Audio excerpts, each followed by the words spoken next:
Do a barrel roll. Welcome to The Know. I'm Ashley Jenkins. I'm Mica Burton. We've been waiting for months for a proper look at Destiny 2, the next entry in Bungie's hit, but sort of, admittedly, polarizing space opera.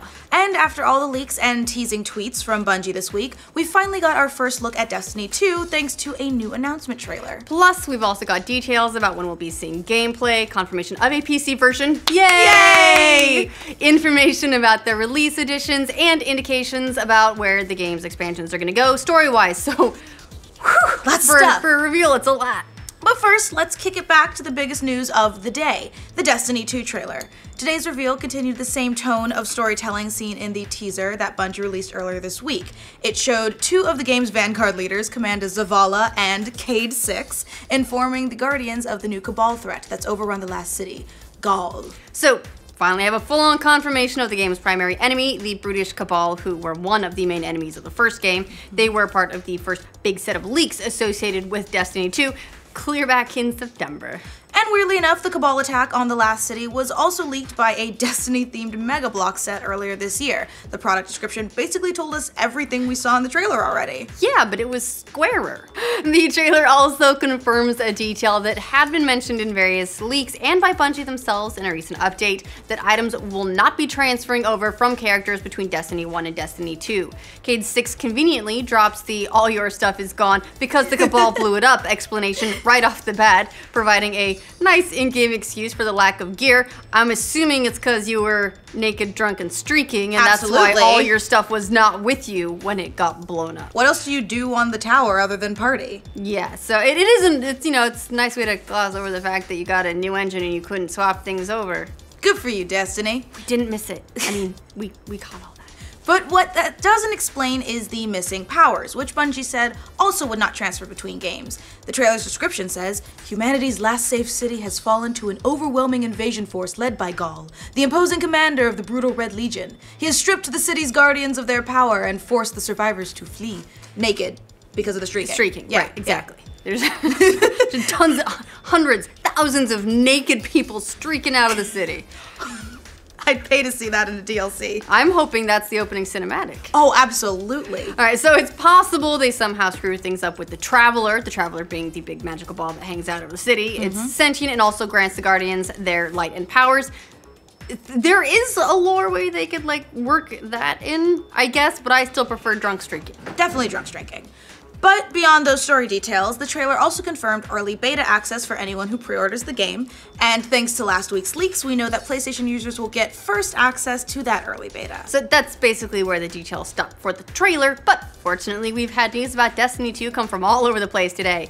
For those disappointed that we didn't get any actual gameplay, fear not, that is on its way soon.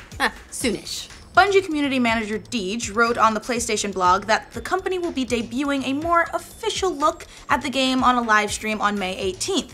Deej went to say, "This is a new beginning for every player. We know you have questions about the worlds you'll explore, the enemies you'll fight, the powers you'll master, and, as Cade promised, the loot you'll earn.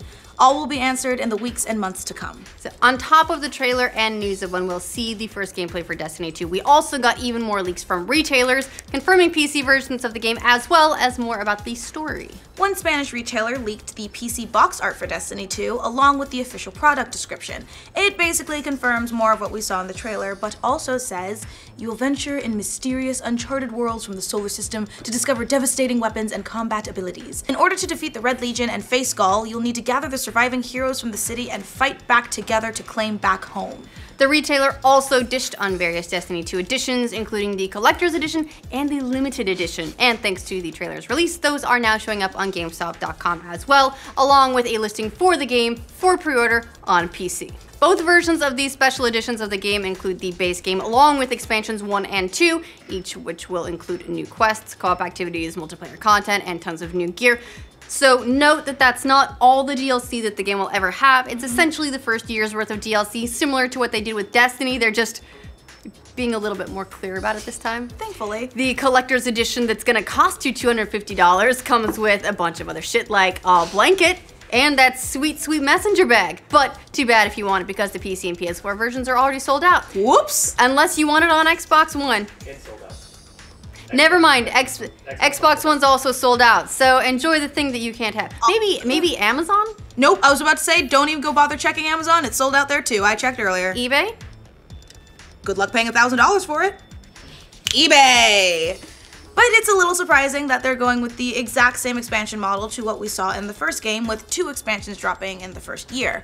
Many players were hoping for maybe a small change to the formula, as one of the big complaints over the years was that Bungie wasn't able to keep up with the veracity of the fans who were consuming the content at an alarming rate. At one point, Activision reported that the average Destiny player, this is average, so take the people who played like, 1 hour, and then the people that play 40 hours a week and average that out. The average Destiny player spent 3 hours a day playing the game, with the number of monthly players up to 30 million early last year. So a lot of people play a lot of Destiny and would go through a lot of content. One of the reasons for ditching the weapons and other loot from the first game was because the original game's engine made Destiny very hard to update with new content. Reportedly, Destiny 2's updated engine will make ongoing content much easier than it was for the company before. So we'll see if Bungie can keep up with the demand this time around. Now, as far as those expansions go and what we can expect from them, the different deluxe versions of the game include logos for each expansion, showing off some familiar icons for fans of Destiny lore. The first and second expansion, try not to get really excited about it, judging by their logos, center around Osiris and Rasputin. Destiny players will know Osiris because of the Trials of Osiris in PvP mode, which are held in his honor. Osiris' stomping grounds are in Mercury, so it's possible we'll get to head there for the story, considering Destiny 2's description hints at visiting new mysterious places throughout our solar system, and you were only able to access Mercury if you were really, really good at PvP in year 1, so. And Destiny players will also be familiar with Rasputin, the enigmatic Warmind AI that's popped up in a number of the game's missions. Its original goal was to protect humanity, but over time its motivations have become a little less clear, and it's become downright hostile to various parties that it deems a threat, which has included pretty much everyone from the Cabal to the Guardians. So getting to see more story content exclusively around Rasputin will no doubt be exciting for longtime fans. We'll of course know more about what to expect from Destiny 2, both short-term and long-term, when they give us more concrete gameplay in May. My hope is that they have, in addition to the major expansions, a lot of tiny content drops, like a lot of little missions, a lot of things like that that aren't things that you pay for, but that will, that's the entire reason everyone's going to be streaking and running around naked, is that theoretically we're now in a system that gives you more freedom to work with for creating content. So if you don't pay that off, there are going to be a lot of angry naked people. And you don't want that. No. What do you guys think of the Destiny 2 reveal and all the other details we got about the game's release? Let us know in the comments. For future updates about Destiny 2 and all the hype trains that are going to come along with it, remember to like this video and subscribe to the know. And weirdly enough, the Cabal attack, yeah. Squarer, in order to defeat the Red Legion and face Ghaul, yep. And fight together to claim back the home. To claim home. What? And fight I think I stroked out. Together. It's from a translated Spanish.